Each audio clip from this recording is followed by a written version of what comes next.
നിങ്ങളായിരിക്കണം 2026 ഐക്യ ജനാധിപത്യ മുന്നണിയെ അധികാരത്തിലേക്ക് തിരിച്ചുകൊണ്ടുവരുവാനുള്ള ഉജ്ജ്വലമായ പോരാട്ടത്തിന്റെ മുന്നണിപ്പോട്ട്.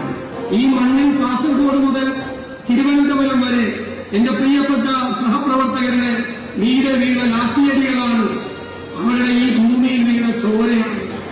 ഒരു വലിയ ഈ സർക്കാരിനെതിരായ അതിശക്തമായൊരു പ്രതിഷേധം ജനങ്ങളുടെ ഇടയിൽ ഉണ്ടാക്കിയെടുക്കുന്നതിനുള്ള പ്രധാനപ്പെട്ട കാരണം